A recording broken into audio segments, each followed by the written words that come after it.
Dalam nama Bapa dan Putra dan Roh Kudus. Amin. Allah Bapa yang Maha Baik, setiap pagi Engkau senantiasa menaburkan benih sabda ke dalam hati kami. Terima kasih ya Tuhan atas segala kebaikan dan cinta-Mu yang begitu besar kepada kami. Kami mohon kepadamu ya Tuhan, semoga benih sabda-Mu itu senantiasa bertumbuh subur dalam hidup kami, agar hidup kami semakin berkembang dan berbuah hingga berguna bagi banyak orang. Demi Kristus Tuhan dan pengantara kami. Amin. Saudara-saudari, sahabat Komsos yang terkasih dalam Kristus, kehidupan itu diumpamakan dengan benih. Benih ada, maka kehidupan itu ada. Karena dari benih muncul suatu hal besar dan sangat menakjubkan. Perumpamaan yang digambarkan oleh Yesus dalam Injil hari ini sangat unik dan menarik.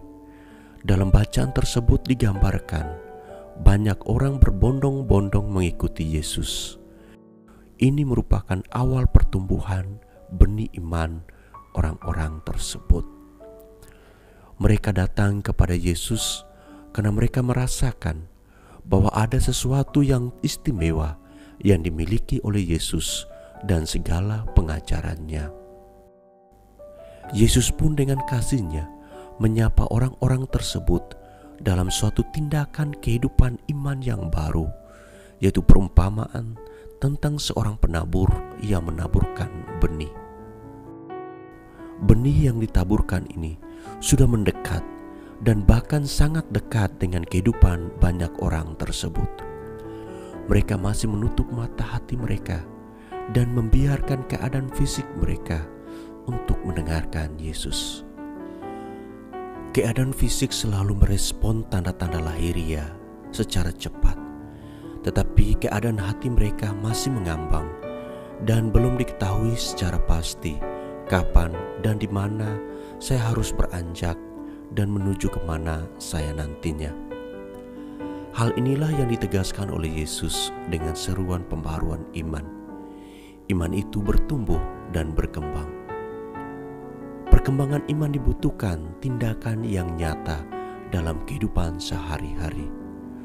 Berkembang bukan hanya dalam keadaan fisik, tetapi harus sampai pada keadaan iman yang merupakan puncak dari kepercayaan kepada Tuhan.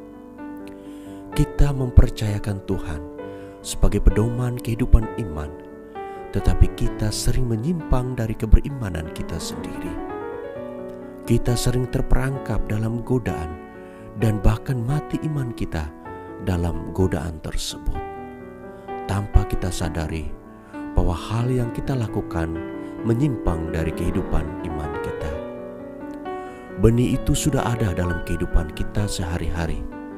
Lantas kita belum mempersiapkan lahan yang layak untuk mengembangkan benih tersebut. Sejak kita dilahirkan, benih keberimanan kita telah ada. Dan ketika kita dibaptis, benih itu terus berkembang dalam kehidupan kita.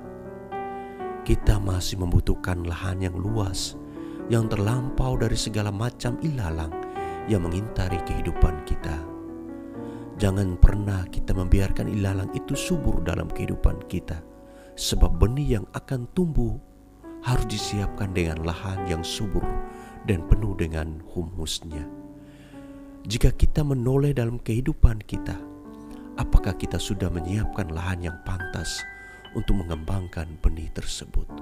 Mari kita berusaha dengan pikiran dan hati kita agar lahan yang disiapkan menjadi seperti benih yang ditaburi di tanah yang subur dan menghasilkan buah yang berlimpah. Amin. Allah Bapa dalam surga, kami bersyukur dan berterima kasih kepadamu atas benih sabda yang telah Engkau taburkan dalam hati kami. Kami mohon ya Tuhan, jangan tinggalkan kami sendirian. Semoga Engkau tetap mendampingi dan membimbing kami dan mengusahakan pertumbuhan benih itu dalam diri kami, agar hidup kami semakin berbuah dan berguna bagi banyak orang. Demi Kristus Tuhan dan pengantara kami. Amin. Tuhan bersamamu dan bersama rohmu. Semoga kita sekalian, seluruh rencana usaha pekerjaan kita hari ini, saudara-saudari kita yang kita ingat dalam doa-doa kita, mereka semua yang kita janjikan doa, senantiasa dibimbing, dilindungi, dan diberkati oleh Allah yang Maha Kuasa, Bapa dan Putra dan Roh Kudus. Amin.